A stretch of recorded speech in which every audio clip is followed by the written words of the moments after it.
আসসালামু আলাইকুম, আমি রাজু আহমেদ। আপনাদের সবাইকে স্বাগত জানাচ্ছি আমার কায়রো ইজিপ্টে।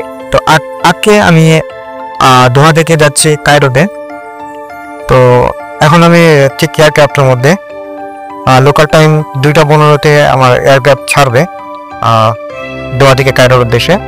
আজকে আসলে আমি ইজিপ্ট ট্রাভেল করতেছি কায়রো। এটা আসলে আমার অনারেবল, তবে এই অনারেবল আসলে জিসিসি রেসিডেন্স যারা, তারা কায়রোতে অনারেবল যেতে পারে। রেসিডেন্স হলে কায়রোতে এখন যাওয়া যাচ্ছে না, স্পেশালি আমাদের পাসপোর্টে, মানে এই পাসপোর্টে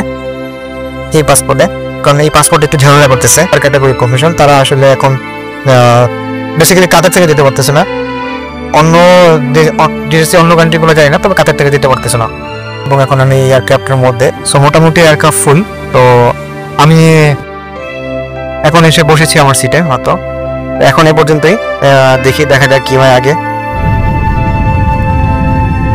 তো ঘন্টাখানেক আমাদের প্লেনটি ওড়ার পরে ক্যাবিন ক্রু এসে আমাকে একটি অ্যারাবেল কার্ড দিয়ে গেল এবং আমাকে বলল এই কার্ডটি আমি যেন অবশ্যই ভালোভাবে ফিল করি। কারণ আপনারা জানেন অ্যারাবেল আপনি যখন ওইখানে ল্যান্ড করবেন, ল্যান্ড করার পরে আপনাকে $25 দিয়ে একটি ভিসা নিতে হবে। সেই ভিসা নিয়ে আপনি ইমিগ্রেশন কাউন্টারে যাবেন। সেই কাউন্টারে যাওয়ার পরে ভিসা অফিসার আপনার পাসপোর্টের সেই স্টিকারটি লাগিয়ে আপনাকে সিল মেরে দেবে, আর তখনই আপনাকে এই অ্যারাবেল কার্ডটি দেখাতে হবে। এবং আপনি যদি এই অ্যারাবেল কার্ডটি তখন না দেখাতে পারেন, তাহলে আপনাকে আবার রিটার্ন পাঠাবে সেই অ্যারাবেল কার্ডটি পুরো করে আনার জন্য। সো পরবর্তীতে ঝামেলা থেকে এড়ানোর জন্য সবচেয়ে ভালো হয় আপনি যদি এয়ারক্রাফটের মধ্যে বসেই এই ফর্মটি ফিল আপ করে থাকেন। এটি একটি খুবই সিম্পল এবং ইজি একটি ফর্ম। এখানে শুধু আপনি আপনার পাসপোর্ট ডিটেলস এবং আপনার নাম ঠিকানা এগুলো লিখলেই চলবে। তো এখন আপনারা দেখতে পাচ্ছেন বিমানের উইন্ডো থেকে কায়রো সিটি। খুবই চমৎকার এবং খুবই হিস্টোরিক্যাল শহর এই কায়রো। তো বিমান থেকে আসলে এই কায়রো শহরটা দেখতে খুবই সুন্দর লাগে। তো আমাদের প্লেন কিছুক্ষণের মধ্যে ল্যান্ড করবে। হ্যাঁ, আপনারা দেখতে পাচ্ছেন এইমাত্র আমাদের প্লেনটি কায়রোর মাটিতে ল্যান্ড করলো। আমি আমার ইমিগ্রেশন শেষ করেছি। ইমিগ্রেশন অফিসার আমাকে আসলে তেমন কোনো কিছুই জিজ্ঞেস করে নাই, যা শুধু আমার পাসপোর্ট নিল এবং আমাকে জিজ্ঞেস করলো কতদিন থাকবো আর আমার হোটেল বুকিং আছে কিনা। হোটেল বুকিং দেখানোর পরে ও ঠিকভাবে দেখেও নাই, শুধু জিজ্ঞেস করলো কতদিন থাকবো। এখন আমি আসলে চলে যাব সরাসরি আমার হোটেলে। তো এখানে আমার কায়রোতে আমার একটি হোটেল বুকিং করা আছে। তো তার আগে আপনারা দেখতে পাচ্ছেন এটি হচ্ছে কায়রো এয়ারপোর্টের ডিউটি ফ্রি। খুবই চমৎকার এবং গুছানো একটি এয়ারপোর্ট। আর কায়রো এয়ারপোর্ট আসলে অনেক পুরনো এয়ারপোর্ট, এখানে আসলে সব ধরনের ফ্যাসিলিটি আছে। তো খুবই চমৎকার, গুছানো এবং সুন্দর। তো এখন আমি চলে যাচ্ছি এক্সিটের দিকে।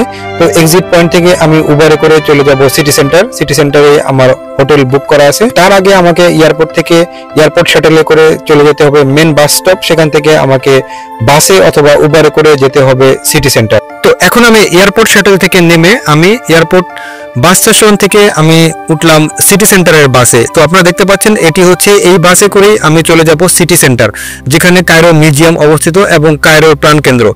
তো এই হচ্ছে আপনারা দেখতে পাচ্ছেন বাসের ভেতর থেকে বাইরের সিনারি। আর এখানে সেম আপনি বাসে ওঠার পরে বাংলাদেশের মতো কন্ট্রাক্টর এসে আপনাকে টিকিট দিয়ে ভাড়া নিয়ে যাবে।